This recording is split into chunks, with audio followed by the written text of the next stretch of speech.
Buenos días a todos y todas los que nos están acompañando en esta ya una nueva jornada de talleres de mercado para el sector de la narrativa gráfica e ilustración.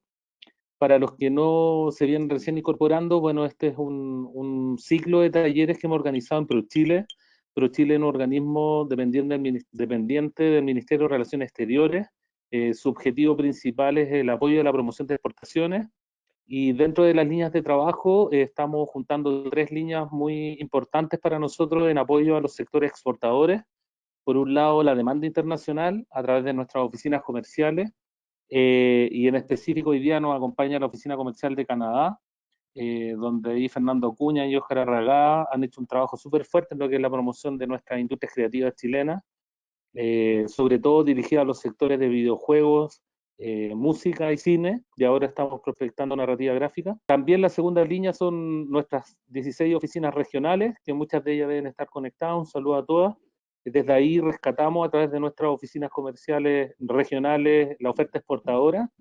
Y la tercera línea son los macrosectores, donde Chile tiene un mayor potencial exportador. Ahí está el macrosector alimentos, el macrosector servicios, industrias 4.0. Y el tercer macrosector es el de economía creativa, que me toca liderar a mí con mucho cariño. Este sector para nosotros es muy relevante.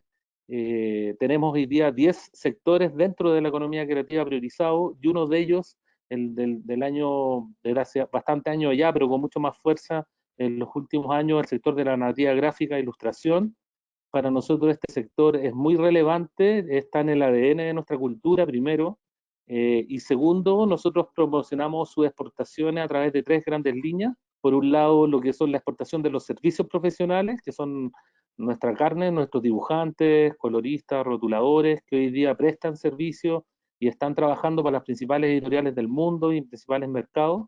Por otro lado, el giro que estamos muy fuerte en el último tiempo es lo que es el contenido, novelas gráficas, contenido impreso o digital, que también promocionamos a través de nuestro circuito de ferias internacionales, la Comic Con San Diego, Angoulême a principios de año en Francia, lo que es la FIL Guadalajara, y los proyectos ya de propiedad intelectual que se puedan transar, y eso lo hacemos a través de toda la promoción de agentes literarios o a través de los ventas y compra de derechos de edición. Así que para nosotros estos talleres hemos seleccionado mercados específicos. Hemos ya tenido para lo que es México, un mercado que ya venimos trabajando hace tiempo. Y ahora también quisimos incorporar un mercado de prospección para el sector que es el mercado de Canadá, que lo que busca es poder seguir fomentando, seguir incorporando y generando alianzas entre la continuación de otros sectores de las industrias creativas, que ya tenemos un trabajo en Canadá, como lo decía recién, en lo que es la participación en el M Montreal, en música, y en lo que es la Feria Mix en videojuegos, lo que ha provocado una fuerte oportunidad entre ambos mercados, porque de una u otra forma siempre miramos a Estados Unidos, pero no nos olvidamos que está Canadá por un lado, y puede ser transformarse en un mercado importante. Y es por eso que en conjunto con la oficina comercial de nosotros de ProChile ya, hemos invitado a una serie de invitados internacionales, después Fernando y Óscar va a mencionarlo, que nos vamos a tener la oportunidad en esta tarde de recibir de la mano de ellos directo cómo está la situación en el mercado, qué posibilidades hay de vínculos entre el trabajo entre Chile y ellos. Así que va a ser un taller súper interesante. Los dejo ahora a Priscila Medina, que es la encargada en ProChile, sector narrativa gráfica, que va a explicarnos cómo es la modalidad del taller, y luego a nuestra oficina comercial para que presente estos importantes invitados internacionales. Así que bienvenido a todos, espero que estén todos súper bien, cuidándose, y desde acá un abrazo muy grande, todo ProChile. Muchas gracias. Depende, puede ser licenciado. Gracias, Raúl. Bueno, ahora Fernando Acuña, nuestro delegado de Comisión de ProChile en Canadá, nos va a dar una charla de cómo es el mercado canadiense en este momento. Y luego van a seguir los relatores respecto al orden del programa. Y al final vamos a hacer la ronda de preguntas. Así que todos los asistentes que tengan consultas, por favor, escribirlo a través del chat. Fernando. Muy buenas tardes a todos. Good afternoon, everybody. Welcome to our first market workshop on graphic narrative and illustration industry of Canada. My name is Fernando Acuña. I'm the Trade Commissioner of Chile to Canada. We're very happy to be hosting this event. We thank you very much for being with us, all the speakers. This is the first workshop that we're having for the Chilean graphic narrative sector. So this industry may now get to know a little bit more about Canada. In today's workshop, we have the participation of both of our offices in Canada, both Toronto, where Laura Riguto and I work, and Montreal, where you can find Oscar Arriaga, who's in charge. Just so everyone knows, today we have attendance from many Chilean artistic cooperatives, publishers, individual creators, and illustration companies.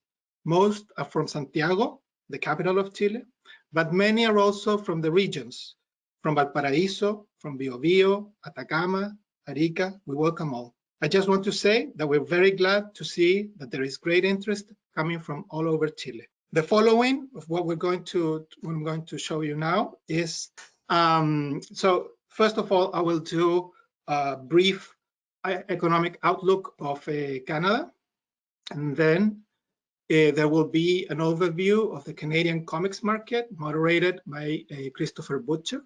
He is the co-founder of the Toronto Comic Arts Festival, and he's the artistic director of it.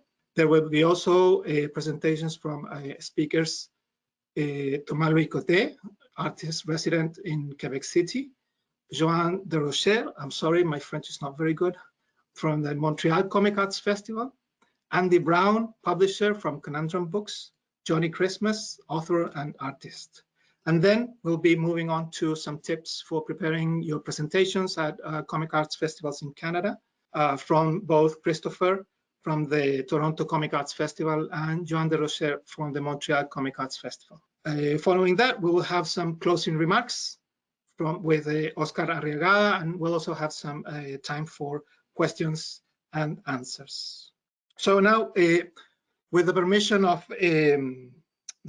our guest speakers, I will do this bit about the economic outlooks of Canada in Spanish. Son algunos datos generales sobre Canadá y la economía que me gustaría poder transmitirles a todos. Canadá es un país de gran extensión, de hecho es el segundo más extenso del mundo, y tiene una población de 37 millones de habitantes. Esto es cercano al doble de Chile, ¿cierto? Pero cuenta con un PIB de aproximadamente 1.800 miles de millones de dólares, producto de una gran industria minera, petrolera, de manufacturas y financiera, entre otras. Esto le permite tener un PIB per cápita de aproximadamente poco más de 50.000 dólares por persona, lo que es poco más del doble de lo que hay en Chile. Canadá es una tierra de una gran diversidad étnica, ha recibido varias olas de migraciones a través del tiempo, y sobre todo en grandes ciudades como Toronto, Montreal y Vancouver, se ve que hay una gran policulturalidad. Y si bien entonces los idiomas, perdón, los idiomas oficiales son inglés y francés, en las calles uno encuentra hasta 140 idiomas distintos que la gente habla. La canadiense es, en términos generales, una sociedad muy abierta, muy educada y con un alto poder adquisitivo. Un factor determinante en la cultura canadiense es el clima. Los inviernos son largos, son fríos, y por eso las ciudades sí están preparadas para enfrentar. Asimismo, los veranos son cortos e intensos, por lo que la mayoría de las actividades se concentran en estas estaciones. Todo el mundo aprovecha de hacer actividades en este tiempo. Todo esto hace que al final los canadienses se caractericen por ser clientes exigentes, rigurosos, bien informados. Respecto de los temas más de comercio, ¿no es cierto?, entre Chile y Canadá, es bueno saber que Chile y Canadá se caracterizan por tener una muy buena relación en todo lo que es político, económico y comercial.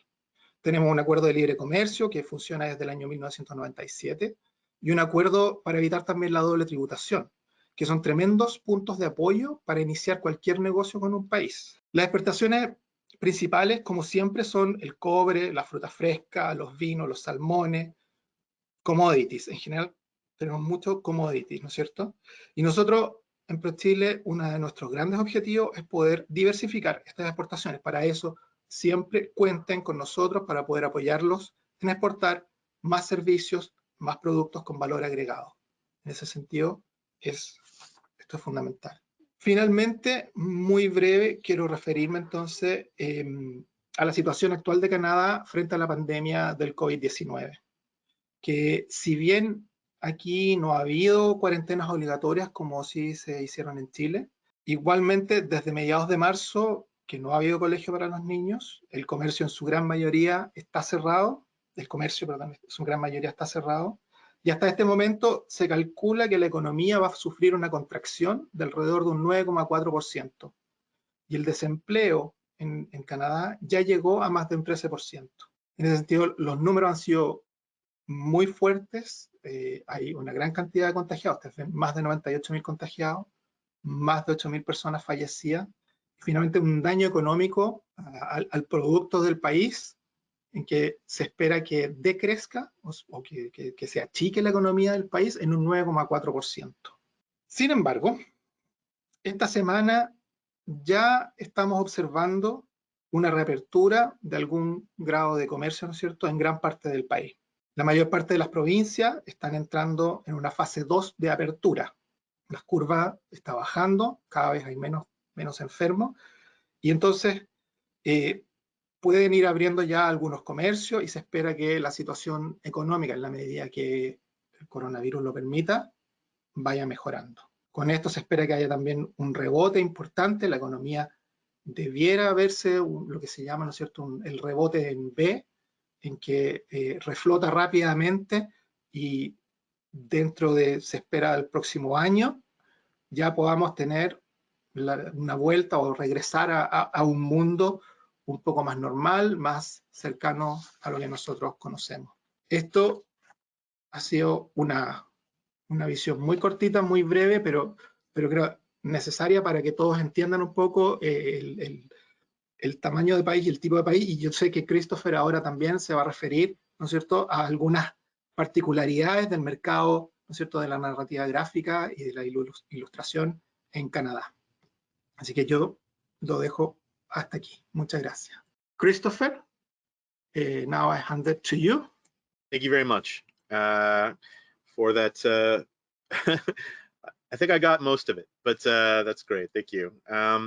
So today, my name is Christopher Butcher. I am the director and co-founder of the Toronto Comic Arts Festival, and I've got a quick slideshow. I'm going to go through it and then introduce my colleague Joanne Desrochers, and then my other colleague Thomas Louis Cote, and then we're going to go from there into our interviews with Johnny Christmas and Andy Brown.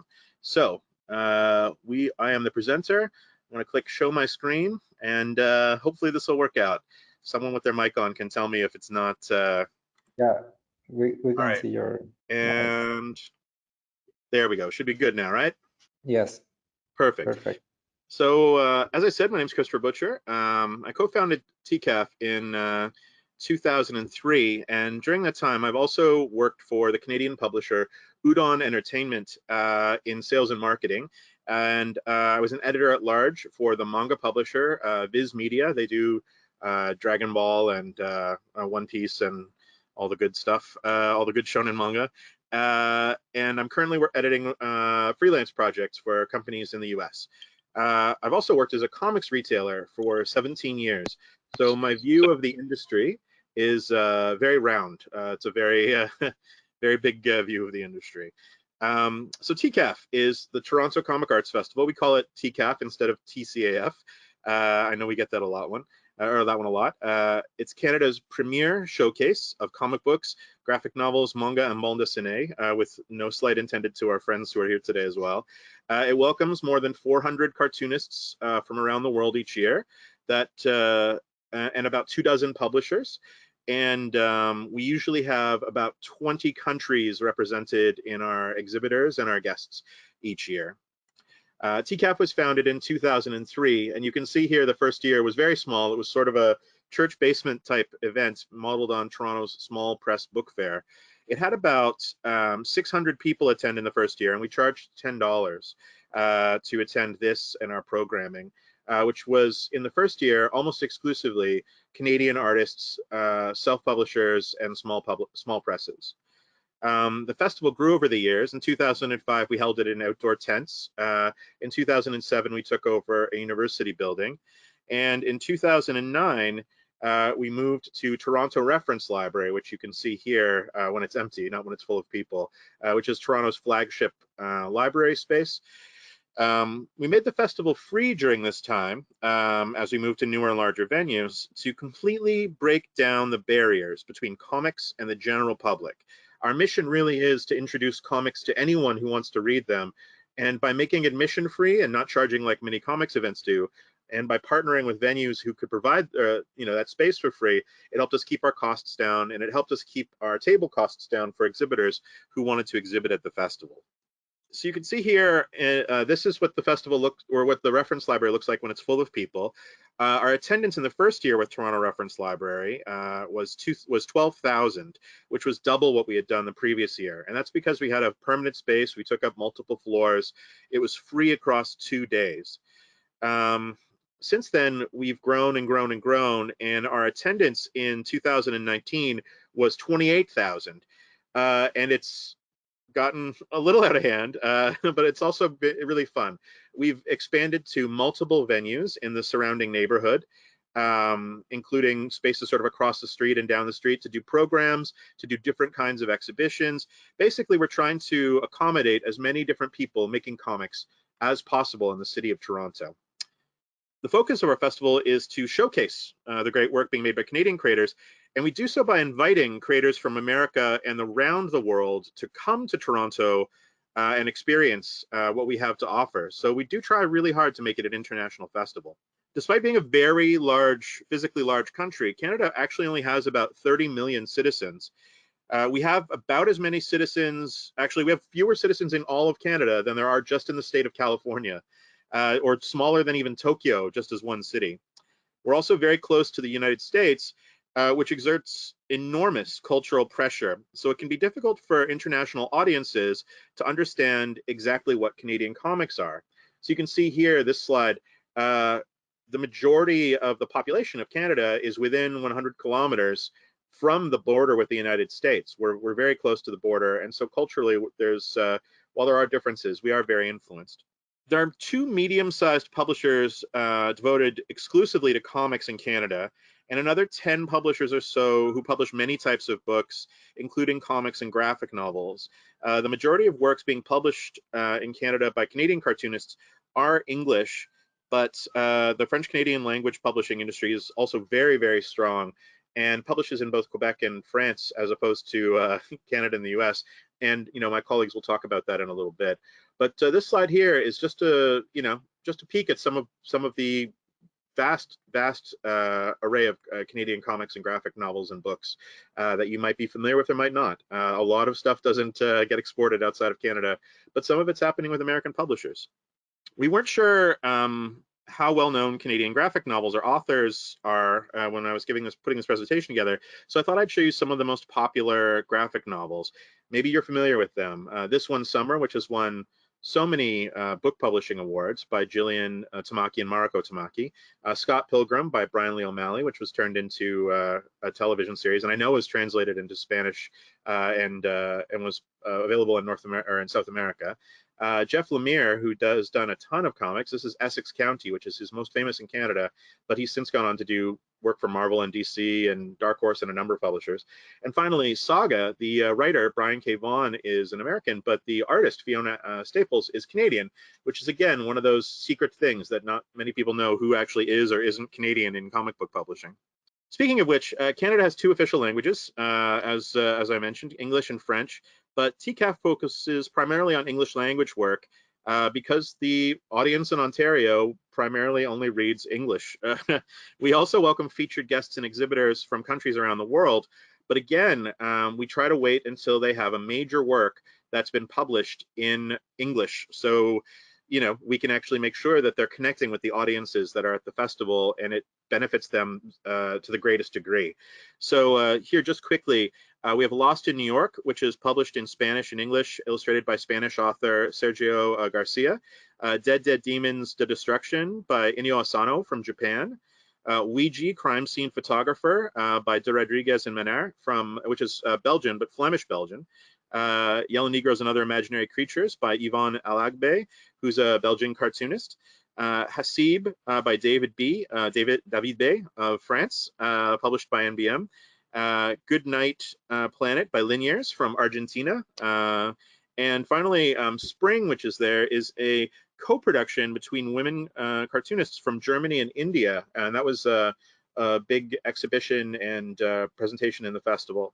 So we really do try to pull some of the most interesting and comprehensive work from around the world when we do TCAF each year. Our featured guests are invited to join us at the festival, while exhibitors, which is to say any cartoonist or publisher, can apply online with us in order to participate in the festival and show their work at the reference library.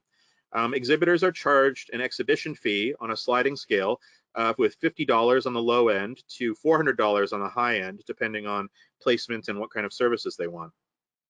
We have about 30 to 40 featured guests each year, and more than 800 applications are made to participate in the festival, with about 250 to 300 creators and publishers chosen. The other 100 to 150 publishers or creators, are supported by their publishers. So, for example, Andy Brown of Conundrum, who's here, will have a table space. He'll accommodate 7 or 8 cartoonists sometimes doing signings, autograph sessions, that sort of thing at his table. So yeah, as we mentioned, TCAF tries to be an international festival. In 2019, we had creators from France, Germany, Spain, Portugal, England, Ireland, Denmark, Sweden, Australia, Belgium, Italy, the Netherlands, Singapore, Norway, a large contingent of guests from Japan, an official festival exchange with Colombia, and of course, Chile as well. We had a great contingent of Chilean cartoonists. For the rest of the slides, we talked a little bit about some of the manga cartoonists, because TCAF is really well known internationally, not just in Japan, but in the States and throughout the world, for the number of Japanese cartoonists that we're able to welcome to the festival, and we're really glad. So just a quick rundown of some of the Japanese cartoonists who have been with us. Our first Japanese cartoonist, dearly departed Yoshihiro Tatsumi, in 2009, was our first cartoonist from Japan. And he came for the debut of A Drifting Life, his memoir, and the Tatsumi film. Since then, we've welcomed Natsume Ono, Usamaru Furuya, Konami Kanada, Gengoro Tagame, Taiyo Matsumoto, Chi Hoi from Hong Kong, SDM, Moyoko Ano, Akira Himakawa, Gurihiru, Aya Kano, Oroku Dinashiko, Shintaro Kago, Sana Takeda, Inyo Asano, Hiromi Takashima, and Junji Ito was our one of our biggest guests last year. It was sort of crazy. So yeah, that's TCAF in a nutshell. It wouldn't be possible without the tons of support that we get from so many different institutions here in Canada, individual provinces, as well as organizations around the world, from Spain to the Netherlands, France to well, to everybody. If I name everybody, we'll be here for a little while. So we did want to thank our sponsors, especially the Beguiling and Toronto Public Library, for their support. And yeah, that's TCAF in a nutshell. I'm now going to turn over the discussion to our friend from the Montreal Comic Festival, Joanne Desrochers. And Joanne, I'll advance the slides as soon as you say go. So Joanne, go for it. Okay. Well, good day, everybody. My name is Joanne, and I'm director of the Montreal Comic Arts Festival. It is the youngest of the festival at that panel today. It has been started in 2011.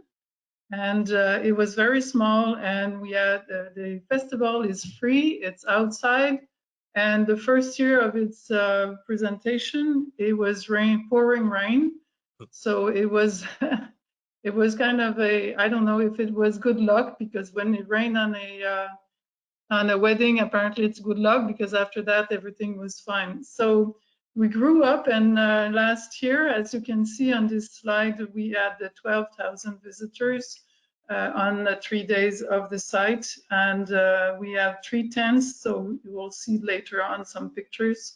We have 3 tents where we have the exhibitors, and we have activities, 74 different activities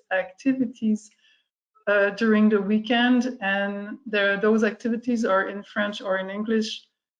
depending on the person who gives the activity. It's all free and bilingual. In the 3 tents, you have big exhibitors, you have all the publishers that are there, and there is always a lot of small press and self-published people. If we could have had our event this year, we would have 90 exhibitors, which would have been our biggest attendees. And out of these 19 exhibitors, there were more than 60 of them were self-publisher or small press. So it's getting bigger and people are coming, and there were some web comic also there. So we have many sponsors and partners. We also have lots of the creators of Montreal are there, and we have international creators that are there too. And we try to open up also to many other countries to be here with us. So we can go to the other slide, which is more of what is the our place in the media and the social media, that we had more than 7,000 followers on Facebook. Since this slide was done, we're now to 8,000, so which is good. And you can see we have quite a lot of publishers, and lots of people can come on our website and see the festival. So we're getting bigger and we're getting more and more known. We can go to the other slide that you see where the press coverage we have, and the influencers are the people who are talking about us. Booktubers and YouTubers are talking more and more about the festival. So we do have a lot of a good press coverage here in Montreal. It was our 9th year this year.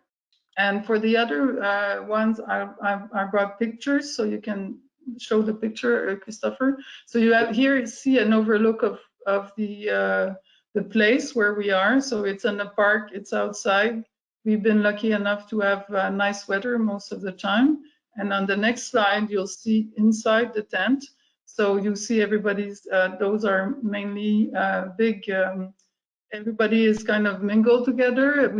We took the good idea of TCAF to put, self-publisher and big people most on the same floor. And so when people come and visit, they can see well-established editors, and they also see just besides them some self-publishers. So they have a better idea, and it's good to mix everybody together.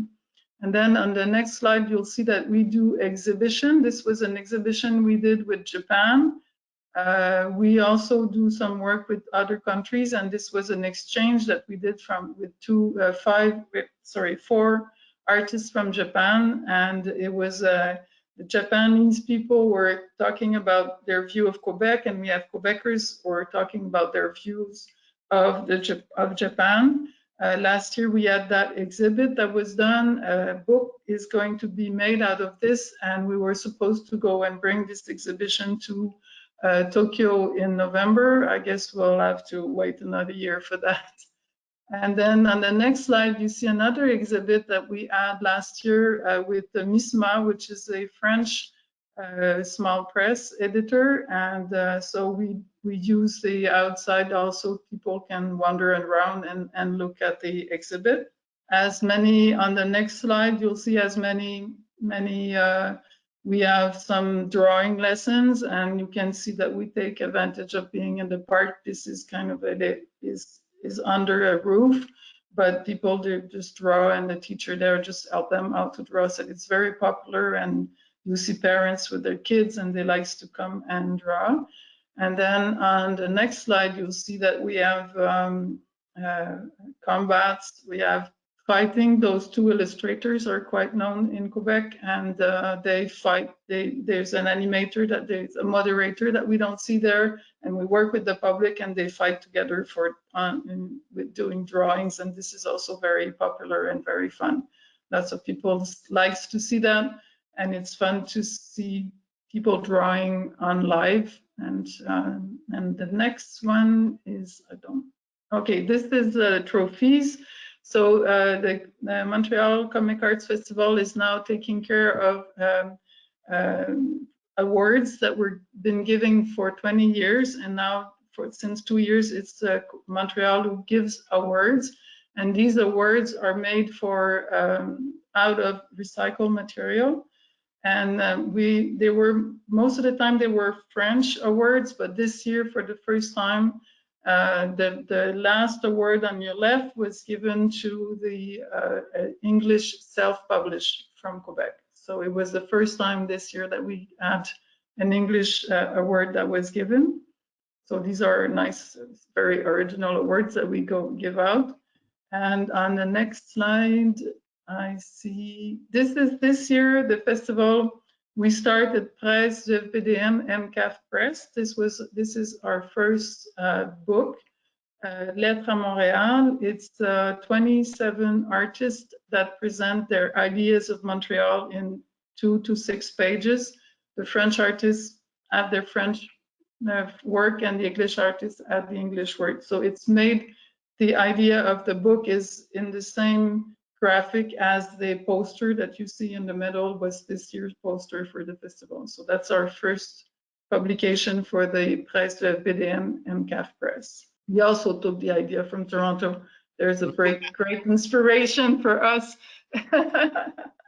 for this thing. And this last slide is to show you how we had to turn around this year. We were lucky enough to have enough time to do so. So we decided to maintain the festival active this year, and we did 100% online festival. 3 days from 10 to 6 p.m. we had activities that were direct online. And now you can, if you missed the festival, you can see each of the activities on our website. You go to program and they're all listed, or this is a showcase of our YouTube page channel where all the activities that we've done direct this year, they're all there. So Montreal Comic Arts is going to celebrate its 10th year next year. So we hope that we'll be able to receive some Chilean people and Chilean artists with us. So thank you for listening and hope to see you soon. That's great. Thank you so much, Joanne. Our next presenter is Thomas-Louis Côté from Quebec BD. Thomas, if you want to take it away. You are muted, Thomas. You are, yeah, let's try that again. You are muted. There we go. Okay. So my name is Thomas-Louis Côté. I'm the organizer of the Quebec City Comic Festival and also the director of the organization of Quebec BD. Our event is the oldest in Canada. It was founded in 1988, and I've been around since the 18th edition. So it's my 15th year organizing the event. You see here the posters from our last 3 events. The last one was supposed to be in April, so at the last minute, of course, it was canceled due to what we all suffer now. But our event, you can switch if you want.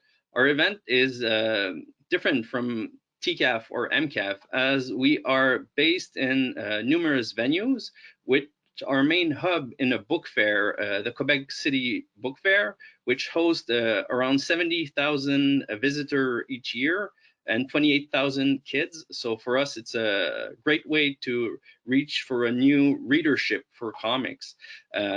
In the book fair, we do lots of activities, presentation, drawing demonstrations, also virtual drawing, of course, signing, and that's where we have the booth for the book sales.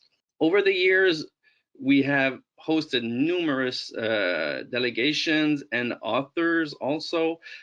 Each year we have around 130, 140 authors with around 20 authors from abroad. I must say that Quebec is mostly French. It's 95% French-speaking city. So we try to have guests that have French translations mostly, but for the last few years, we've hosted guests from Russia, Italy, and Spain who didn't have books available in French, and it worked out pretty well. You can switch if you want. Yeah. Say we're if we outside of the book fair, we're in around 30 venues, being cafes, the museums, also public libraries, bars. We're all around town during the festival, which lasts 9 days. The book fair is 5 days, so the last 5 days of the event. And we have a program of activities outside of the book fair that's quite various, having shows. We try to do a lot of mixing live drawings with different art forms. So we have circus, dance, comedy, music. So we're really trying to innovate by what we do. We also present around 30 exhibits each year, being exhibits that are in cafes or in museums, like the ones you see with the birdcage was an exhibit for an artist at the Musée des Civilisations, which is a really nice museum in Quebec City. And the ones where there's a children with the cutout characters was at the National Arts Museum, where we did a 3D comic expo, which was really fun. And we do bring artists in the museum also, as you see in the bottom picture, where Julie Rochelot, who's an author from Quebec, drew in the museum. That's an activity that we do each year, where we bring about 16 authors inside the museum and the exhibits to draw and meet the arts public, which is interesting. That's the sort of things that we really like to do. So the event, as I say, is in mid-April, and but we do have activities all year round, and more so, actually, working with the city to do outside exhibits of comics, which you have 2 examples of. We're also working with them to dress up construction sites with comics, because Quebec City, as I'm sure you don't know, but is a UNESCO City of Literature. So there is the city really wants us to work to put literature and comics outside and bring people to see that there's tons of stuff being done in Quebec, but also in the province of Quebec and abroad. So we do have like the exhibits that you see. There are always 1 or 2 authors from abroad that participate. We have also a mobile library, comic library. Then we bring around in summer camps and in parks to have people read comics outside, which is always fun. And we do have different projects, which are often with international partners, like the ones you see here, which was done with Lyon BD. And it was a series of films that we did where authors read out their comics out loud, so that the public could discover the comics without seeing the images, but through the words of the authors. You can switch. And also, we do a lot of international activities in partnership with other events, like Lyon BD in Lyon, or LCAF in Lakes Manchester district. We also done stuff in Tokyo and Japan, and we have different partnerships that are starting off. So in the images that you see, we also bring out authors to different events abroad. So we have, of course, Lyon, the LCAF, at the Toronto Comics Art Festival. We are also at the UNESCO. We did a show there at the Belgium, Brussels Comic Fair. So we did a lot of initiatives over the year abroad, and the idea is always to, when we can, to bring out exchanges with other countries. So for example, with Lyon, we've been collaborating with them since 2011, where over time, I think 60 authors from Quebec and France have traveled back and forth for different projects. So that's the kind of things that we really like to do. And this brings us to the residency that we do. So over the year, we've started around 7 years ago, bringing authors to Quebec City for residencies. Started off with Guy Delisle, who's an author who is originally from Quebec City, a couple of streets from here, and who has moved to France 25 years ago now. So it was a way for us to have him rediscover his city. But that's sprung other interests from other authors. And over the years, we've had authors from France, Belgium, Spain, Italy, Mexico, and England that have come over. We also did a residency for festival directors, which is a different approach, but we always offer residencies for artists. But we invited the director of Lyon BD to Quebec for a month to work with me to see how it could work, because we also, like Joanne, which we see each other more often, but Christopher, we mostly see each other during festivals. So to have somebody outside of a festival period was really a good way to strengthen our relationship. But different authors who have come over the years had different projects. Most of our residencies are mainly on invitations. So if an author mentions his interest, we try to find ways to make it happen. We also have a recurrent residency with Belgium, and there's one also with England that we were going to have her second year this year, but it didn't happen, of course. So the residencies really, as you can see in the next slide, sometimes bring fun projects where Quebec is present, but not always. Most of the time, the authors come and work on their own projects, but it's a way to be a month or two away from home and just concentrate on a project, and to have also fun, because we usually give a grant to the author, and we do pay for travel and lodging in Quebec, but we often give a grant to the author so he can concentrate on his creation, which I guess, I don't know if in Chile is the case, but in Quebec, most of the authors often have a second job and don't always do comics full time. So to spend a month or two only doing one project often bring it really ahead of what it would usually be if the person had stayed home. So this year we were supposed to have 7 residencies starting off in April. So 3 authors in April and May, and then moving on to other residencies, and even an 8th one that would have sprung up. But our residencies will start back, I guess, in autumn, maybe in October or November. And next year we'll be quite busy in the residencies. We don't have an apartment or specific lodging for the authors also. So what we do is we rent out apartments to the author's needs. So if the person comes alone, comes with their spouse, or even with children, we can work with them to have the comfort they need.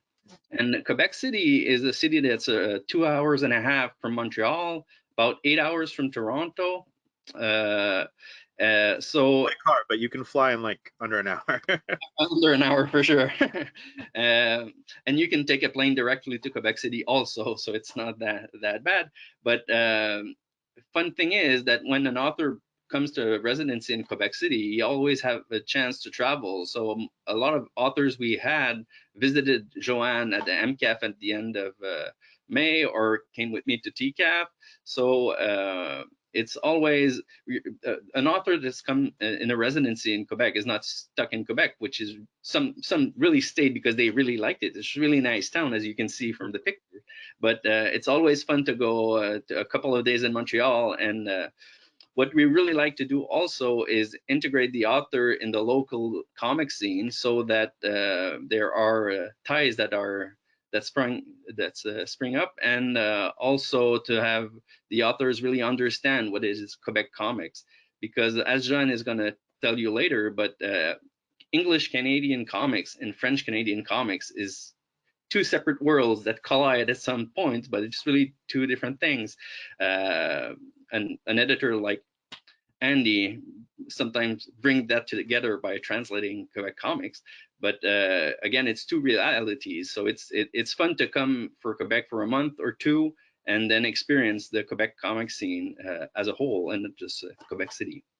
All right, well, Tom, thank you so much. That was really insightful. I appreciate it. And speaking of, oh, I lost my segue, but we're going to go into now our discussion with Johnny Christmas. You can see here, I'm going to stop sharing the screen in just a sec. Johnny is the well, has moved from being an illustrator to a writer illustrator to a writer and back to an illustrator again throughout his career. These are his two newest projects. His creator-owned series, Tartarus, for Image Comics, working with Jack T. Cole, an illustrator. #1 came out 3 or 4 months ago and was interrupted by the COVID-19 situation, but is back on track now. And before that, he adapted William Gibson's script for Alien 3, his unproduced script for Alien 3. William Gibson, you may not know as, well, you may know as a very famous science fiction SF writer, but is also Canadian, lives in British Columbia as well. So that was pretty exciting too. So I'm going to stop sharing my screen so that we go back to video times. I think we're back, right? Yeah. Okay, We good. can see that. Perfect. So yeah, without further ado, Johnny, thanks so much for being with us today. I really appreciate it. Thanks for having me. Yeah, it's. I do want to let everyone know that unfortunately Johnny has to leave pretty quickly after the end of this talk. So we are going to ask if you have any questions that come up while I'm interviewing Johnny here. You can go to the questions tab on the right-hand side and type those questions there, and we'll go from there. All right. So first up, Johnny, I gave you a little bit of an introduction, but if you could introduce yourself a little for our attendees. I know you went to art school in the United States. You now live in Vancouver working as a comic writer and artist cartoonist. Can you talk a little bit about the transition from going to school for comics to making comics full time? I think that's a very interesting thing. A lot of people don't understand how someone can become a full-time comic author sometimes. Sure. Well, I started off, as you said, I went to school for illustration and graphic design, communication design. It was a program at Pratt Institute in Brooklyn. And then from there, once I left art school, I then started dabbling in other arts. I went into music and a lot of other things, and just sort of exploring, stretching all the artistic muscles. And then I kind of stopped doing comics for a very long time. Got a job as a graphic designer and so on and so forth. And then when I in Vancouver a few years ago, like I was working, I decided to rededicate myself to comics. So what I did was decided to do no more creative work for my day job.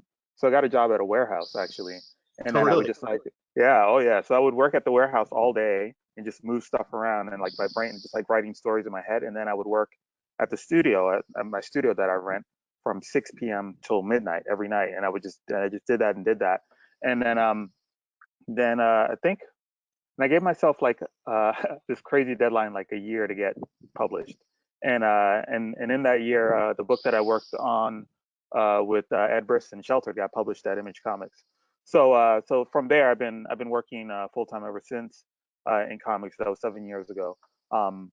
So the transition was, develop my my artistic skills, yada yada, and my artistic thought and creation and stories, but then kind of step away from it and let it gestate for a little bit. So for you, how long was that time between graduating school and then working on Sheltered with Ed? That was 11 years. Oh my God. I had a full career as a graphic, like I was an art director and everything in New York City. And slowly I came back around to comics. I kind of put them on the shelf, and then I discovered Love and Rockets. I finally read Akira and From Hell, and that was it. And after that, I was fully back in again and rededicated myself. That's amazing. You always hear about people sort of becoming overnight successes, that sort of thing. But yeah, that 11-year artistic journey to lead you, through all these other media, and then working collaboratively, I think is very interesting. For you, getting a foot in the door was partnering with someone you already sort of knew who was a writer, and then having that work published. And I think that that's a really interesting method as well. A lot of people want to sort of break their own work and submit, and you were like, no, I want to work with somebody. Can you talk a little bit about that collaboration? Sure. I started off as a writer artist, and Ed was the other guy I knew in Vancouver who was just as driven as I was. Like, you can kind of tell when someone's that focused. So I saw that he was doing these short stories, these murder book stories, and they looked fun. So I thought it might be a fun artistic challenge to just do a 5-page story with him. And he said, well, instead of just doing this 5-page short, why don't we do a 5-page pitch and see how that goes? So I kind of started working collaboratively as a fluke. So we did the pitch, we sent it off. It didn't get picked up, but it went very far up the chain at Skybound, Robert Kirkman's company, the Walking Dead fellow. And so that was so encouraging that we did a second pitch, and that was sheltered, and that's what got picked up. So it was it was a total fluke, me working collaboratively, and I have done in one capacity or another ever since. A fluke backed up by 11 years of very hard work. Exactly. But, the 11-year overnight. Yeah, 11-year fluke. So you worked as an illustrator for other people's stories, and then you've actually you did Firebug, which you wrote and drew, which has also come out through Image Comics. You worked with writers like Margaret Atwood, adapting their work into comics, and William Gibson. You just had a script that, again, you would have had to do a lot of work adapting into comics. Yeah. And now you're a writer writing for other illustrators. Can you talk about that transition? Can you, like, is there a confidence issue there? Is it just the work that was in front of you that was exciting to do? Like, how did you choose the projects you worked on and the role you would have in those projects? Well, I try to think of every project, as many of you listening know, every project that you take on changes you in some way or another when you dedicate yourself to it. So I thought very carefully about every project that I knew I was going to put a year or so of my life into, and how that would map along a career, the career that I wanted and how I wanted to get there. So so it turned out a lot of stuff, and I would, and then when things came along that I thought was very interesting, I just kind of followed my curiosity for the most part. Like there was a career-mindedness to the way I structured it, but it was mostly curiosity. If I thought it was cool or fun, and it made sense with my larger goals, and I kind of then it was more interesting to me to take on. Follow up, you actually, we've been talking about your publishers, but we haven't made it really clear. You've been published with Image Comics, with Dark Horse Comics. Your publishers have been American publishers, even though you're Canadian, living in Canada, and you've been working with basically the most famous Canadian writers in Margaret Atwood and William Gibson. I think it's I wanted you to be on this call very specifically as someone who has found success in a different country's publishing system, because I think that's a lot of what we're talking about today for people who are outside of, the Canadian publishing, who are interested in Canadian publishing. Why are you, like we talked a little bit about being a fluke, but your projects have mostly been published by American publishers. Can you talk a little bit about those decisions and working outside of the Canadian market? Well, it's the publishers that I like. Image Comics specifically was a publisher that I was interested in ever since I was a kid. So that was kind of a focus of mine, that targeting that publisher. And Dark Horse I thought was very interesting. They did Sin City and Hard Boiled and lots of great comics that I loved as a kid. So it's interesting. I never really thought of them as American publishers. They were just the publishers that I was interested in. So that's kind of where I focused my attention. And working with Margaret there was actually kind of wasn't part of my doing.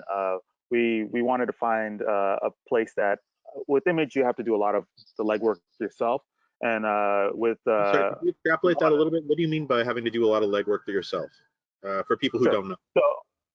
So at Image Comics, the way it works is that you do a lot of your own marketing. You do a lot of your own corralling, a lot of press. A lot of the stuff that a traditional publisher will do for you, you have to do yourself at Image. But the benefit of that is that instead of getting a percentage of sales, you get all of the sales, and then you cut Image a flat fee.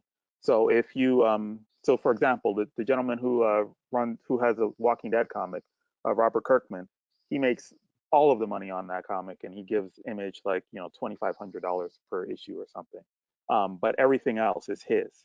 So it's a very it could be very advantageous if you're business minded to do a comic there. And I thought it would be fun, not just in a creative drawing or writing way to enter the business, but also to see what marketing looks like on the ground, and see what publicity, and see what all the aspects of it look like, so that if I then move on to a different publisher, I know exactly what I'm looking for and what to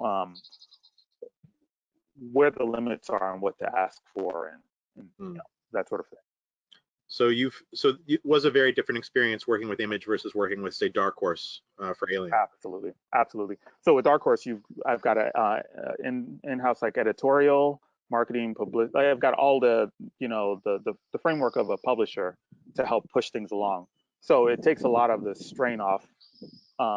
So I think about the projects as well as the publishers hand in hand. So with Angel Catbird series or Alien, those I wanted, it seemed sensible to have some muscle behind it.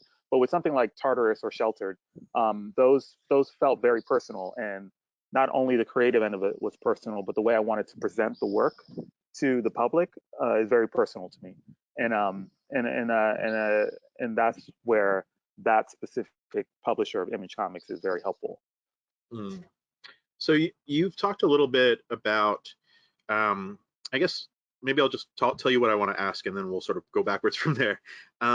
There's this idea of there being streams of Canadian publishing, like you either are all in with like grants and, you know, working with publishers who also receive publishing grants and things like that. Like this whole model, because we're so close to the States and promoting our own culture as Canadians and our diverse culture is important. But then there's also like a lot more money by publishing in the US a lot of the time. Do you move back and forth between those streams? Like, do you participate in granting opportunities available to Canadian authors or travel grants or things like that? Or are you like firmly like your career is focused working with American publishers? I've been trying to get into the grant system, but my schedule is so, I'm very lucky. This is not a complaint. But every time I try to work a project where I can use the grant system to have like a really cool Canadian content book, like another interesting project comes up through one of these American publishers. So one day, hopefully, I hope to explore that side of the business as well, because there are a lot of people I know who are not just in comics, but other parts of creative work use a grant system and benefit from that partnership. And finally, we actually got to bring you we went with you to Tokyo to present your work abroad, and that was our first business to business sort of experience, just like this one is. And how did you find? And I ask because I think a lot of the Chilean artists and publishers who are on this call are interested how their work will be received in Canada. So I wanted to ask you, as a Canadian who's gone abroad and presented their work, how did you find your work was received in a different cultural context, in a different industry, in a different version of the medium? I found the interest very encouraging. The one drawback was that my work was in English, so a lot of the readership couldn't read it. But that didn't stop too many people from coming over and checking out the work and wanting to be in touch and getting really great professional contacts and contacts with the readership that was really enriching. Thanks for having me out there. It was a really wonderful experience. So I would encourage any of the authors listening to take advantage of opportunities that may arise and present themselves in that way, because it really did open up my vista, especially speaking to Japanese artists and seeing what their work schedule was like versus what which is much different than how we work here in North America, and seeing how the publishing works and how that's different than we do mostly here in North America, and taking some of those ideas and seeing like, oh, what could work here, and oh, that's why this doesn't work here, but this might work. And it's and I think a lot of seeds were planted that that may or may not bear fruit in the future, but if nothing else, are very eye-opening in a good way. Yeah, we do these things and we sort of put the material out there, and you kind of wait to see if it comes back to you, but it's not in your hands. It's very it's a long process, but it's yeah, absolutely. Let's keep working at it. So if anyone, unfortunately, Johnny's got to go. He's on an writer's retreat right now, and he's been so generous with his time. We really appreciate it. If you have any questions and you want to pop them into the questions tab on the right in the tabs section of your screen, that's totally cool. If not, we can save more questions to the end, and while Johnny won't be here, I'll try to answer them, and our other panelists will try to answer them as best we can. Looks like as of right now we are good. So again, actually, Christopher. Yeah, go ahead. Yeah, it's Laura here. Sorry, I'm moderating the question area, and we do have one. I want to catch Johnny. Thank you very much, Johnny, for sharing your experience. I wanted to catch Johnny before he left. We have one question that's being asked specifically to you and/or Johnny about how you feel. What is the health of the Canadian? The health of the graphic novels industry here in Canada, and in terms of like education, comics, corporate comics, illustrations, keeping in mind that the printed copy is decreasing all over the world. So just your opinion on the status, on the health of the industry. I can get into the general stuff. John, if you want to talk specifically, like if you've had any thoughts about the next 9 months or even 18 months in your sector, I can talk about the more general health issues if you want. Sure. Briefly, I think it's booming, especially in young reader. It's really growth is exponential. So much so that I'm actually working on a young reader work right now. It's pretty good. It's very good. It's very healthy. So we were that matches my experience exactly. Like this is a bigger part of the discussion that we're going to maybe jump into in the next part. But yeah, everyone I've talked to and all the research that I've done on the market right now shows that even with the COVID-19 situation, bookstores being closed, children's books, children's graphic novels, young adults is all up over last year. Not even flat, but still up despite closure. Literary works are having a tougher time in the marketplace, but graphic novels are generally less affected than traditional publishing, than like prose is. So I would say that like in general, the health of the last 5 years has been very solid. We're going to get into that a little bit next with Andy, because he's a publisher who has, I'm going to defer to him whenever I can. He has the lived experience there, but yeah, the general health is good, and the post-COVID-19 health of the market, at least in the graphic novel sphere, is looking okay. From my perspective, I don't know. I think I think it's going to be maybe hardest from my perspective. I think it's going to be hardest on marginalized communities and more smaller press works, because people are going to be more risk averse in the next little bit. So you are going to find like people that have established themselves already are going to have an easier go than people who haven't established themselves. So that would be my only real worry, is like trying to establish yourself if you're not coming from success in some field already is going to be tough, but it's always been like that a little bit. So I would say, yeah, I would say in Canada, especially because we're in a better spot health-wise, luckily, than the States. I think that things are going to stay pretty even or be okay. But I also worry because we sell so much of our material into the United States, which is going to be suffering some longer economic downturn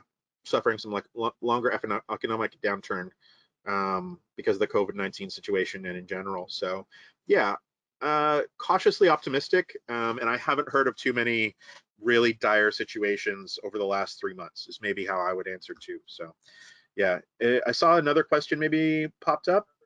Laura?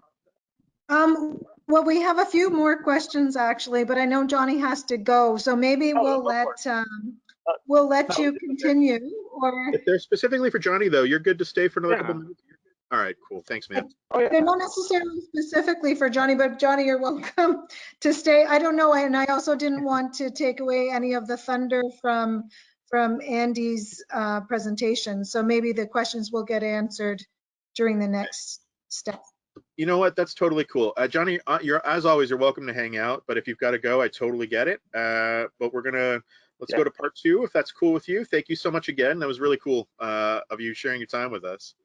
Yeah, thank you. Thanks everyone for your time and attention. I'll listen to Andy, and then I'll plug off. Oh, straight up. You can find Johnny. I love your work. I love what you're publishing. Johnny Xmas, XMAS on most social media, and Johnny Christmas. You could just Google it. His website has links to buy all of his books and things like that. So you're good to go. All right. So Mr. Andy Brown, publisher and founder of Conundrum Press, welcome aboard. Thank you for being here today. Can you hear me? Good? Yeah, I can hear you now. You're all good. Good. Thank you. So we're going from coast to literal coast here. Johnny's on the west coast in British Columbia, which is basically the same longitude as California. And here we have Andy in Wolfville, Nova Scotia, which is the other coast, other side of the country, which is further east than pretty much anywhere in the United States, I think. You've got the latest time zone. Congratulations. So going down. No, go ahead. I was just going to say, same first question. If you could introduce yourself to give a little context to Conundrum and to your work there. Sure. Yeah, I'm Andy. I run Conundrum Press, and I was in Montreal for 20 years. That's where I started. And I met a lot of the Francophone comic artists there and Anglophone comic artists. And I published novels. I come from a writer background and an editor. So I taught myself design and, all the things. Eventually, I just started doing this and had to learn how to do everything on my own.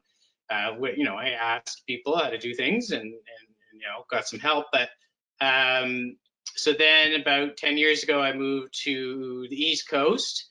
But I continue to publish Quebecois artists in translation because they're awesome, and that's great. I love doing that.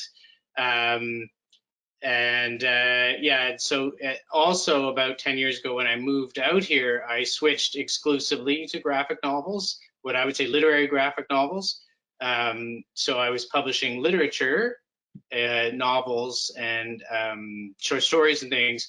So I'm still publishing literature, in my opinion.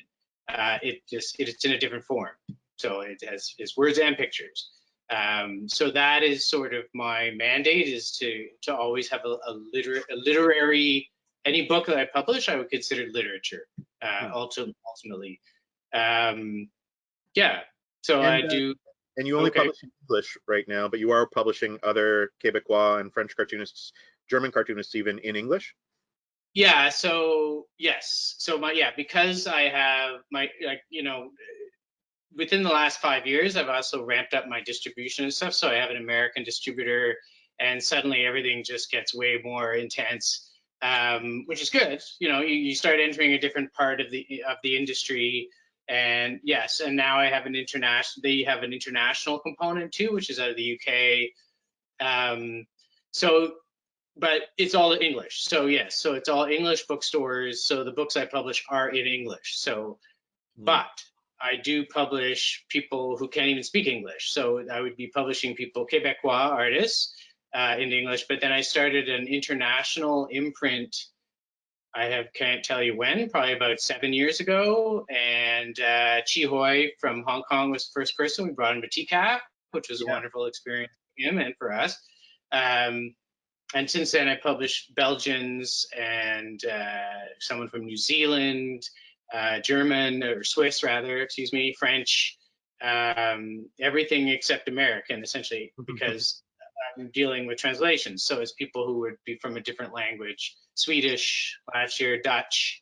So I usually do 1 to 3 international books a year.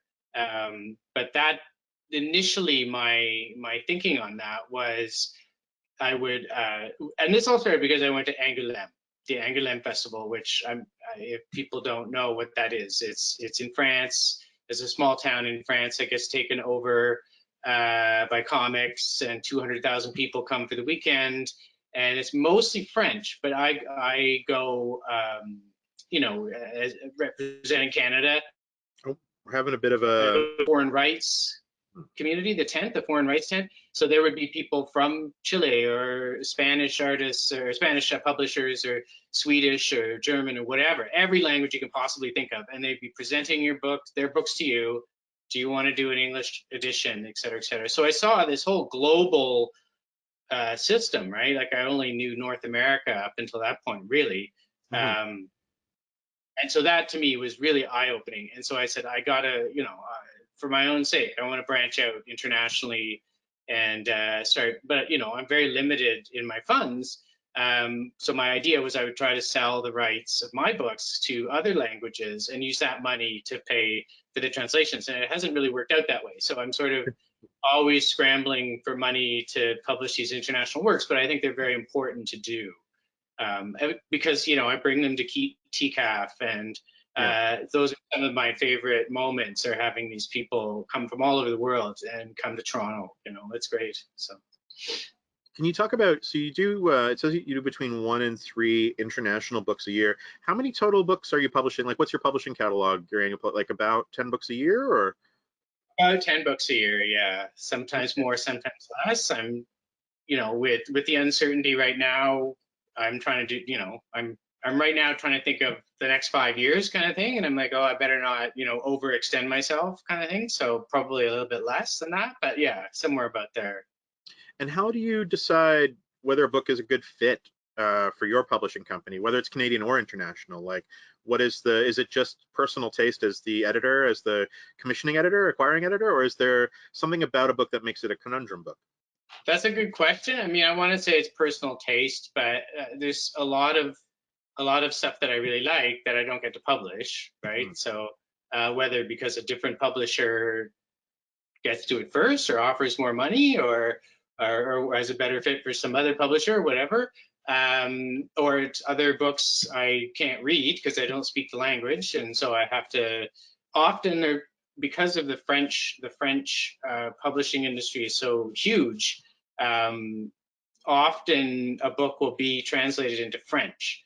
So I would read a French edition of a lot of, like, you know, there's a book in Swedish. I can't read Swedish, so I read this French edition of it, and then get a Swedish translator. So, but basically, yeah. So what would be a conundrum book?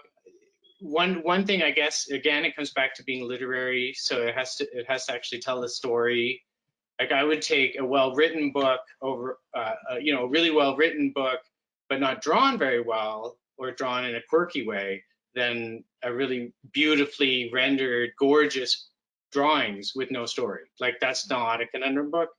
Well, I might appreciate it, but I really would want to have some sort of meat on the bone, I guess, in terms of a story. Yeah, and that's I think that's really clear with your line. You really want books that are trying to say something. Some of the books that you've picked over the last couple of years, especially like books like Wage Slaves and things, are just like, you were ahead of the discussion, I think, with that book and picking that up. And that was an incredible book about a wage revolt. It was in, was that in Germany or? Malmo, Sweden. Malmo, Sweden, sorry. So yeah, I think that was a good one.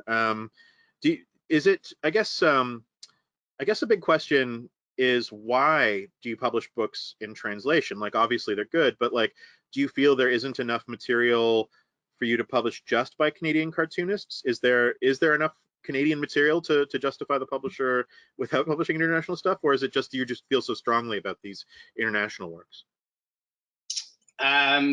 Well, first of all, a lot of the translations I do are by Canadians, right? Because they're from Quebec, yes. So that's a big part of it. But yeah, no, I don't need to do the international books at all. I don't get funded for it. So it's strictly to keep myself interested, because I've been doing this for 25 years. So, you know, my kids are getting older. I'm starting to think, you know, longer term, and like I got to keep myself interested in what I'm doing. I do think there's enough Canadian talent, especially what I've discovered well, since I've switched to graphic novels, what I found really interesting is people coming out of illustration schools, often women or young women coming out of illustration schools, people who have not grown up with comics are starting to express themselves in comics, and they don't just sit down and do a couple pages. Like, I just published a book by this woman, Veronica Post, here in Halifax, actually, and you know, she approached me and she said, you know, here's some pages from my graphic novel, and they look really great. And she said, I'm going to do a 500-page graphic novel. She'd never done a comic before. She'd never done any comics, and here she is, like, she just did a 350-page graphic novel. I was right out of the gate. So it's what I find interesting is, like, people are now choosing, young talented writers and artists are choosing that medium, whereas 10 years ago I don't think they would have. They would have gone into illustration. They would have, well, I don't know, got a job somewhere else. I don't know, but so that's what I find interesting. So there's a lot. So there's like a second generation in a way of people coming from a very diverse backgrounds. They're not all like comics people, and to me that's really exciting. So I feel that will only get more and more. So when you're publishing a book by, you know, not from outside of Canada, you have to be passionate about it, is what you're trying to say, is like you really want it to be something that really resonates with you. Yeah, that's great. Sure. And when you're, I guess, just a nuts and bolts question for some of the publishers that are in the audience, when you're acquiring these international books, are you working directly with like the publisher or an agency? Do you work with the artists to ask for things, or is it like different every time? Like, how should someone approach you about you know, publishing an international book? Often, so a little bit of everything, I guess. I do get, especially since I've been to Angoulême and I've been in, you know, I've sort of met some people in the French system. There's a lot of agents that are now taking on comics, and so I do get constant emails from France. Like 12 PDFs of the latest things. You know, I'm not really interested in 99% of that. Even though a lot of it looks great, it's too slick a lot of the time for me, and I can tell if the other thing is there's a writer and an art, there's team ups, and I'm more interested in an individual's personal expression. So not like one person draws it, one person writes it, and of course there are exceptions to that. But so sometimes they come in through agents. Most of the stuff that I would do is coming in through, like I would go in TCAP, somewhere like TCAP, and I'd walk around, and I'm a talent scout, and that's part of my job when I'm at TCAP or at Angoulême or all these places. And you know, I met a lot of Finnish cartoonists when I was at Angoulême, and then I went to Helsinki, and their comic festival, which is amazing. And I met a whole bunch of Finnish people, and I'm like, oh, I'll pick up your comic, and just a comic. And as long as people have their contact information in whatever mini comic they're doing, you know, I look at it, I say this is great, and I email the artist directly. Sometimes they say, well, go through my agent, and I'm like, okay, whatever, that's fine. Often it's the publisher. So I'll see, as I say, I'll see the French edition of a book, and I realize, like, I just published a book by Anna Sommer, who's from Zurich, so she's Swiss, but the French publisher owns her rights, so I would have to go through her French publisher anyway. But it was the French publisher who I originally met and read her book in French, and then I said, well, who has the rights? And you know, kind of go through it's a bit of everything, I guess. Yeah. Okay. And my last question is about COVID-19. It's changing customer behaviors for sure. It's changing opportunities. Can you talk about how these changes have affected you? Are your publishing plans speeding up? Are they slowing down a little bit? What are the biggest challenges you're facing? Just to give an idea of the Canadian market, of the small press market. Sure. Well, certainly not speeding up. I would say holding steady maybe it would be optimistic, would be good. We in Canada are extremely lucky to have the Canada Council for the Arts and Canadian Heritage. We have a number of federal bodies, and in some provinces they have provincial bodies that fund the arts. Because I've been doing this 25 years, I figured out how to navigate that system a little bit. So that's really beneficial. And so when the COVID stuff happened, basically these are going to give you the book, you know, your money in November, but we'll give it to you now and we'll make the application easier to do. And so they sort of facilitated that. So that was really helpful. But the big thing is sales, right? So we didn't know, you know, I had 5 books to be launched at TCAF in May, 2 of which were at the printer when they shut down. So I said, well, am I going to get those books? No one can even get into the warehouse to ship me my books, let alone go to a bookstore, and let alone who's going to buy them. So that was very difficult, but you know, it's very heartening to see how small bookstores, at least in Canada, and I think to some degree in the States, independent bookstores have really rallied and come up with, I mean, a lot of work for them, but have come up with ways of continuing to sell books, and the beguiling, of course, is amazing. Yeah, we just reopened our TCAF shop too, so I hear you. Yeah, the sales I'm expecting will be, you know, tons of returns and kind of a bit of a loss. But we've also managed to do some digital festivals, like a lot of festivals are going online and stuff. So we had like this woman, Veronica in Halifax, did some digital launches, you know, and the Doug Wright Awards was digital, and it, you know, it wasn't the same thing, obviously, but it was pretty good. I mean, it was, considering, you know, you don't have to fly anywhere, and, you know, you can all kind of get together. It was pretty reasonable. You know, I wonder how that translates to sales. But also on my website, I sell books directly off my website, so that has certainly picked up. So that's great. The new books, there's definitely a pickup of more people ordering directly from me, and I just ship everything the next day. So, so I'm optimistic. And so for the fall, I haven't planned any extra stuff. It's just sort of, okay, I have less books coming out anyway. So I'm going to maybe double up next year, places like TCAF, and just bring all the people from last year who got shut out, and so probably next year will be a crazy year to try to make up for it. So we're worried about that as well, actually. That's something that we probably, that's actually a really good segue. So I think the next section, we're running late. We're running really late, actually. So the next section is just the 3 of us, Thomas Louis, Joanne, and myself. We're just going to talk briefly about how to apply for our festivals. If we could keep it, guys, to like 60 seconds, maybe 2 minutes each, and then we'll go right into the Q&A, so that if people have questions for Andy or for any of us in the audience, they can ask us those questions. Is that okay with you guys? Fine. Perfect. So the first thing I'm going to do is just go back and share my screen again. There we go.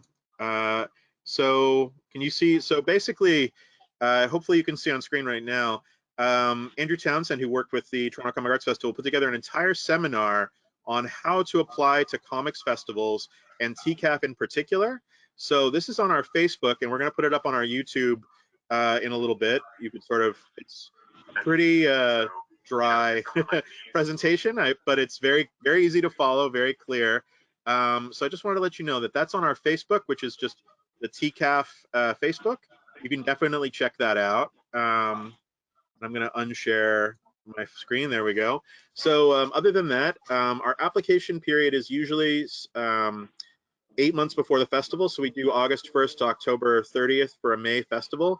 Obviously, things are very up in the air this year. So we'll have an announcement on or before August 1st about what we're doing for 2021. But yeah, what we're looking for in an application in a very brief way is someone that is developed in their career. We're not overly pedantic about art style. We're not overly concerned with whether you're making mini comics or, you know, floppy comics or graphic novels. It's really just your artistic expression. How far are you in your career? Like, how far do you are you a part of? And actually, Jonathan, if you could turn your webcam back on if you're available to maybe talk about the Zine Terrace portion. Maybe I'll have you go after Thomas Louis so you can like get back up to speed. But yeah, basically make it clear that you're someone who's committed to making comics year round, and make it clear that this is an important thing for you that come to TCAF. Like you've got a debut book you want to have or something like that. And that's, that's what we're looking for in the very, very general. But there's lots more specifics. You can go watch the video to find out or ask me, either offline or online here, no problem. So I'm going to turn it over to Joanne. Joanne, do you want to talk about how people should be a part of MCAF or participate in your events?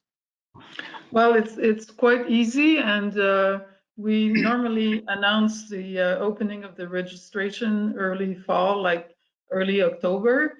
As of now, we have always been on a first come, first serve application form, but since we had a lot of people coming in last year, maybe we'll have to think more about making some decision and taking, having some boundaries or to have people in.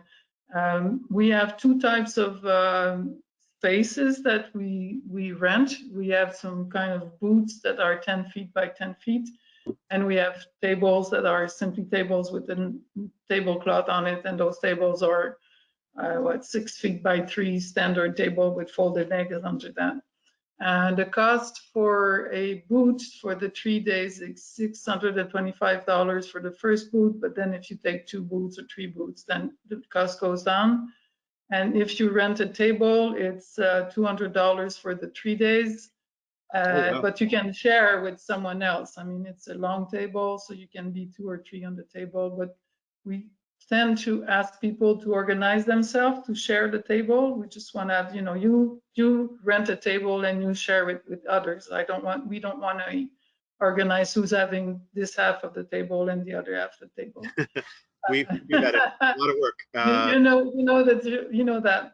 So, but the only thing we ask is that there's been a book published. So you need to have a book. So we do have some web comics that are coming in, but they need to have a book or their web comics. So for now, that's the main thing. We like illustrators, but if you come just with posters and pins, it's not working. You need to have a comic book or being in the comic world. So if you do web comic, then you're in the comic world, so then you can be there. But that's the limit we have. So it's quite the same easy thing for us. Yeah, actually, I didn't mention that, but we need you to have physical printed comics, some kind, zine, even self-published. Like photocopy, great. But sometimes it's little books about that big. Yeah, it's okay, but it's a book. It's not only a print. Cool. So it's quite easy, and in Montreal you'll have all the lots of the artists lives in Montreal, and lots of the publishers are in Montreal too. So perfect.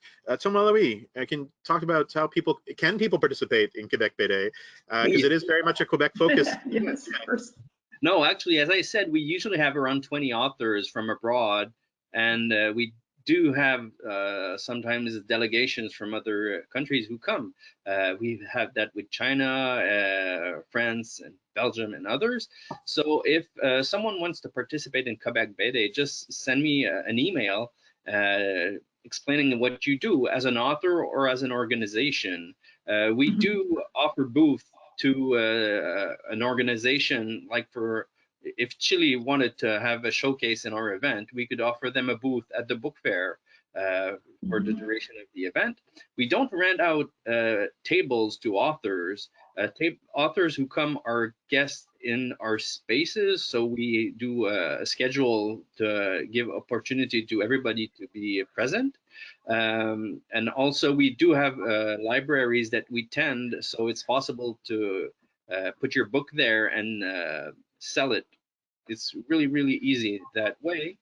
And if you don't have books that are translated in French, we do try to find ways with the author to connect with the public, being with live drawing or a fresca or different things. So it's really case by case. But if you're interested in coming to Quebec City, just send me an email and we'll try to see what's possible.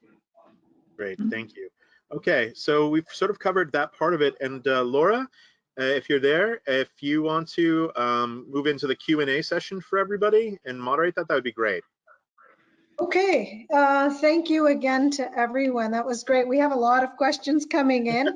Some of them have, in fact, there's a lot of interest. So some of them have, in fact, been answered by you. So we had some questions about the cost of participating in your events, the cost of stands. So what I think might be helpful is to send a follow-up email to everyone, to all the participants in the on the Chilean side, with maybe your social media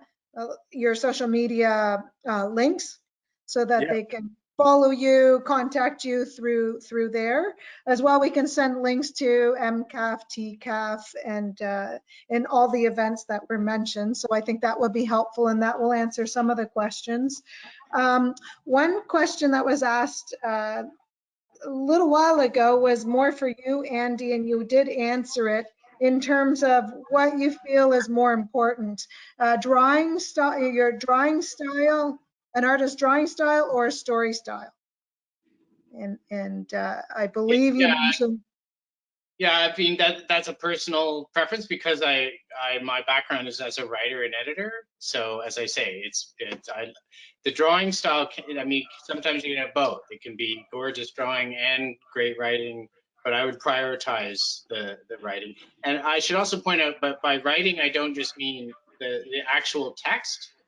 Like you know, an entire book with no words, is also written. Like that could be beautifully written. There's not a single word in the whole book, right? So I don't mean the language is necessarily beautiful. I mean although that's good too. I mean the storytelling, the individual personal expression, I guess, is what I mean.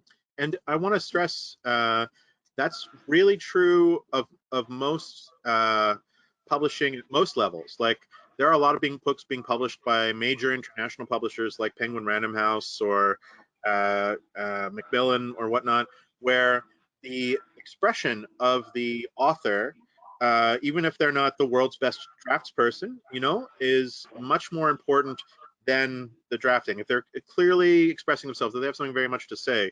On the other side, though, there are so many opportunities for very talented artists to work with, to partner with writers in North America, but you're then telling a different kind of story. You're working, you know, with someone else's story. You're maybe working in more of a commercial space. So a big thing you can do is try to figure out exactly what kind of comics career you want to have, or at least where you want to start. Like Johnny started out not, you know, necessarily wanting to write his own stuff, but definitely was comfortable drawing someone else's work because he trusted the work, he liked it, which is a big point. Like, you don't want to draw some work you don't like. And then moved into a space where he's like, I can tell my own stories, I can write and draw at the same time, I can communicate things that are important to me. But at the beginning, he would just wanted to draw. So figure out, like, do I have stories I need to tell, or do I want to get my foot in the door of comics? And being a very, very good artist, especially, it makes it easier to get your foot in the door of commercial paying comics work sometimes. But you're not. But if you want to get published for your own stories, making sure you can communicate your stories, being a good writer, being a good storyteller, like Andy says, is really important. Those are two different halves of the industry. I would also point out too, because I get a lot of people coming to me as writers who say, I've written this great story, and can you set me up with someone to draw it? And no, the answer is no. Some, certainly kids' books operate that way. Some of the European, I would say in France, that maybe a little bit like that. But usually it doesn't work that way. What would have to happen is you'd have to have like a real collaboration between the writer and the artist, because what's in it for the artist? Like, I mean, as a writer, you say, I have this great story, spend the next 5 years of your life drawing it. Thank you very much, goodbye. You know, like, yeah. So, you know, are you gonna share everything? Are you gonna share the credit? Can the illustrator, the Tamakis are a perfect example, can you know, does the art contribute to the story? You know, it needs to be a collaboration in that sense. And it's very rare, especially they work very close together for a lot of that too. So Alex, I publish a couple people like that, but it is very rare. You have to have a good relationship. Can I ask you guys, Thomas, Joanne, I know the French industry especially commercial comics, is much more like American superheroes in a lot of ways, where it can be very divided with like scenariste, dessinateur, coloriste, you know, like lots of different roles. Is that changing, do you think, in the French industry, or do you think it is still very much like solid roles for everybody where they don't sit outside of it? What do you think? Actually, it's changed since the end of the 90s, when l'association came about and brought a new generation of authors who could publish their own, do their own work, because there was authors who worked alone for a while. But as you say, long series were mostly a writer and a drawer, and sometimes with no attachment from the person who drew. So some of the most known series like Spirou, the character was owned by the editor, so there's no specific author that is attached. Some are more known, but again, today there's either authors who work together on stories or authors who do books alone, and it's there's not that many distinction. But I guess compared to American comics, superhero comics, as you mentioned, thing is that most series are owned by their authors, being the drawer and the writer. As superheroes is mostly licenses. Yeah, corporate owned. Yeah. Can I just ask a question about format? For in the French market, what I've noticed is what would be called an album. So hardcover, 48-page color is one thing, and it's usually a partnership, a writer-artist, and then what you would call a graphic novel in French would be more like l'association or an individual artist. Is that correct to make that distinction? No, yes, because like, for example, there's a book coming out that came out in France before the COVID-19, but La Bombe, which is something like 300 pages, and it's two writers and a drawer from Quebec, Denis Rodier, who worked on Superman, but he's done an historical book, and it's a graphic novel. So I guess the graphic novel is more about the format than the way it's done. But again, in French comics, the format of graphic novel was a novelty at one point, and now has the editors, the big groups, find that the people buy it now, and they and the new readership likes graphic novel. So I don't think there's any editor in France that doesn't do graphic novel in some form or another. Okay, that's great. That's a very long answer to their question, but I appreciate everyone weighing in. That's great. Laura, did you have another question? So I had a couple more, and I know just, you know, I value your time, so I'm going to try to summarize or merge a few of these questions together. So we have one of our participants that is quite familiar with Canadian authors, such as, I'm sorry, I'm just scrolling through here. Let me see here. So they've mentioned a few: Chester Brown, Joe Matt, Seth, Julie Doucette, and editors like Drawn and Quarterly. So quite familiar with the Canadian market. And they're asking, you know, what show or what event would allow them the opportunity to actually meet some of these artists or creators or publishers. So would that be at one of your events? Would that be a different event that we haven't touched on today? Well, as I'm not one of those two.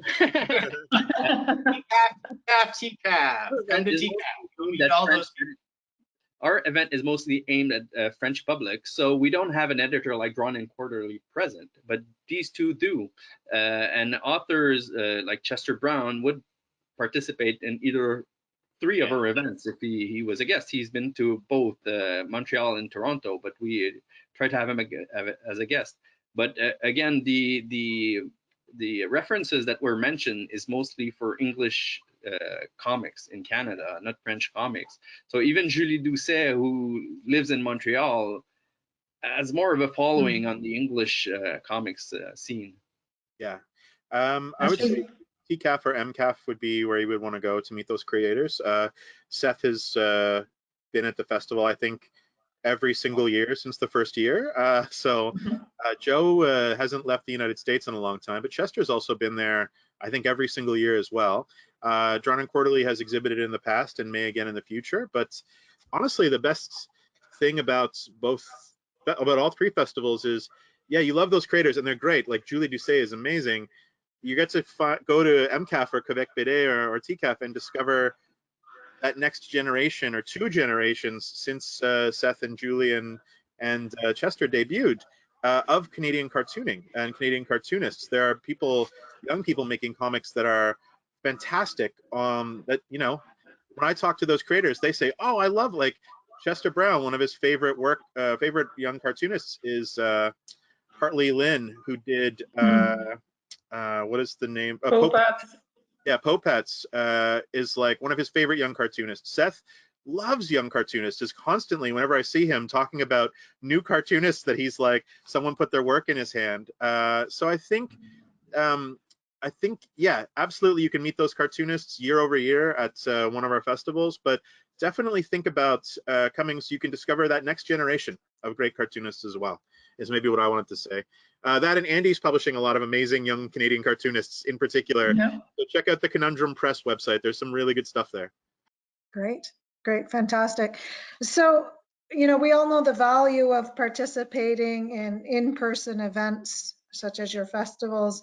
What do you see more short-term in terms of giving some of these Chilean companies something concrete that they can take away with them for maybe next steps in the coming months, how to get closer to the Canadian market, Canadian industry? You know, I know that virtual environments present their own challenges. So I don't know, are there any tips that you can give to them today so that you know, they can start the process of collaboration?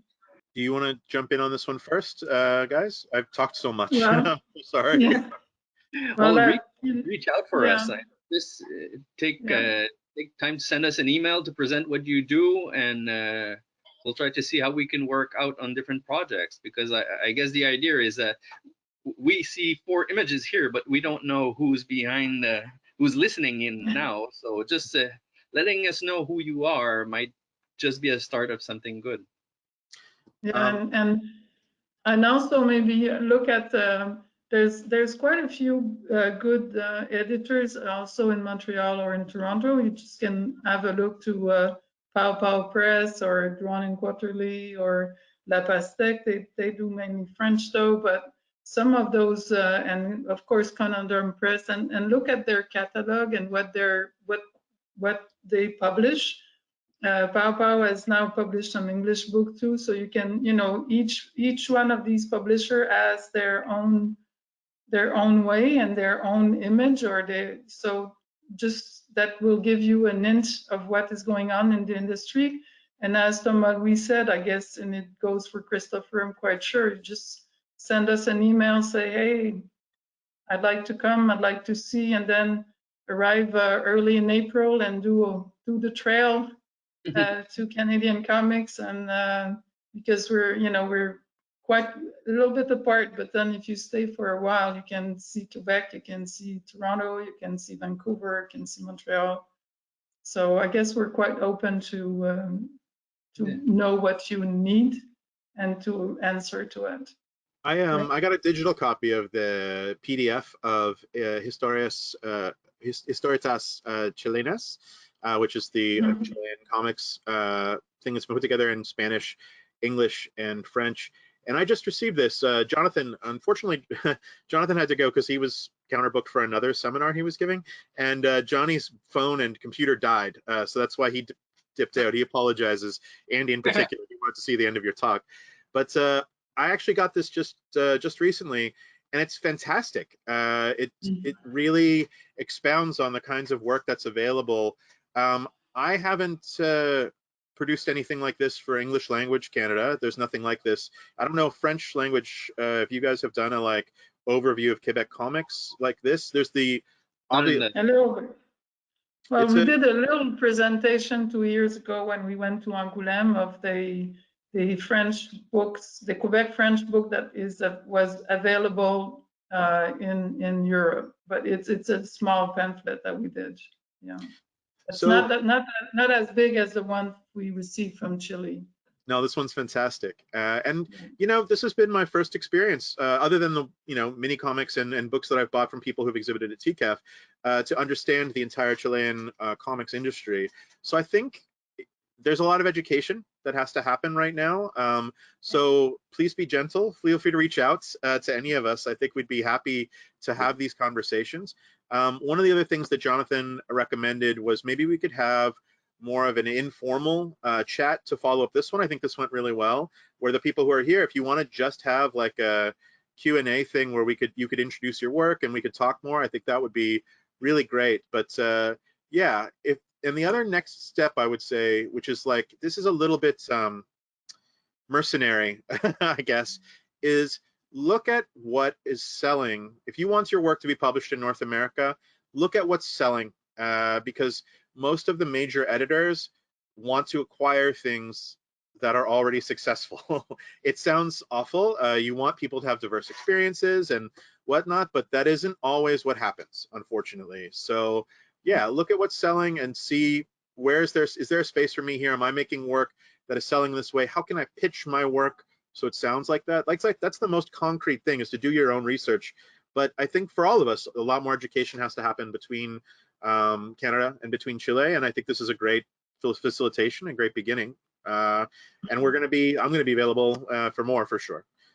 Great, great. Well, you know what? That's a really good segue into the last. It's not so much as a question as I'd like to defer some of the questions that were left in the chat to a second opportunity to have this informal conversation, because I have a lot of questions. For instance, there was a creator that comes from the north of Chile, from Arica, that has, you know, they've discovered mummies dating back over 10,000 years.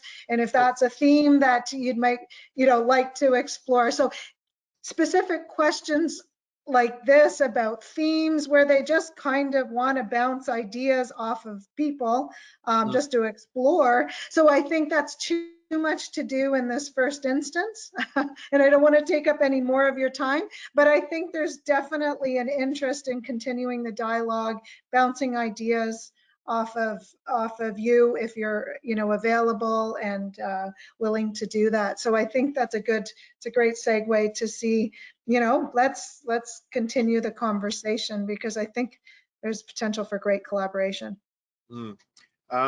Yeah, thank you so much. I'm up for more. Great. So Oscar. Hello, can you hear me?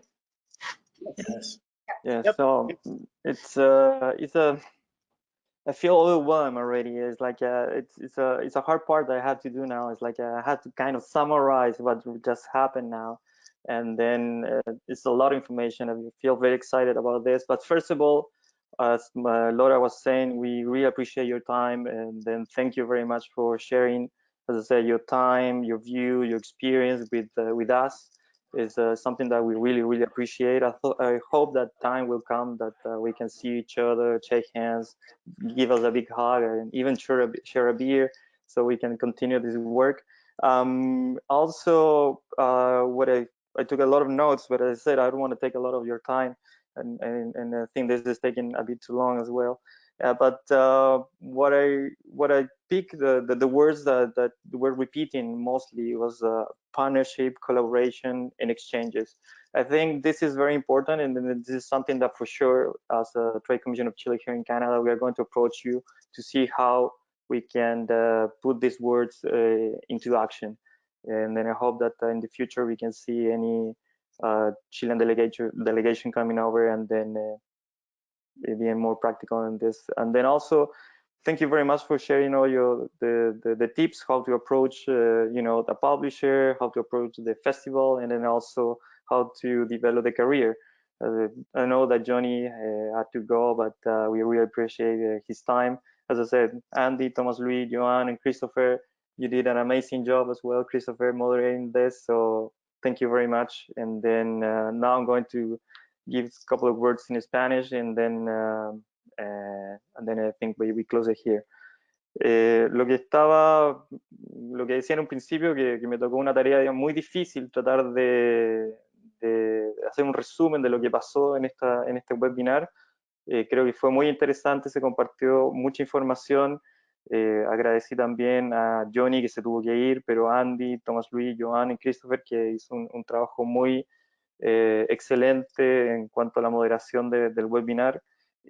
Habían 3 palabras que yo destaqué, que era asociatividad, colaboración e intercambio, que ahora viene el desafío de nosotros como institución de poner estas palabras en acción. Yo creo que es algo que podemos desarrollar, hay oportunidades en el mercado canadiense, y también creo que fue muy importante todos los comentarios que nos dieron en cuanto a cómo acercarse a un editor, cómo postular a los distintos festivales y también cómo desarrollar una carrera de artista en este segmento. Así que eso, no quiero tomar mucho más tiempo, entiendo que la información más relevante ya fue entregada, así que solamente unas palabras al cierre. Agradecerles a todos, estuve viendo los números y tuvimos una convocatoria bastante buena, así que ahora seguir en contacto y estamos preparando ya un mail que les va a llegar a los participantes con la encuesta, y probablemente también ahí vamos a compartir los datos de los panelistas y alguna información adicional para que la tengan en cuenta, y probablemente ahí también conversaremos sobre algunas de las preguntas que quedaron sin respuesta. Así que eso por mi parte, Oscar Arriagada de la oficina de ProChile en Montreal, a su servicio, así que lo dejamos hasta aquí. Thank you very much. Thank you. Muchas gracias, Oscar. Gracias a todos. Thank you.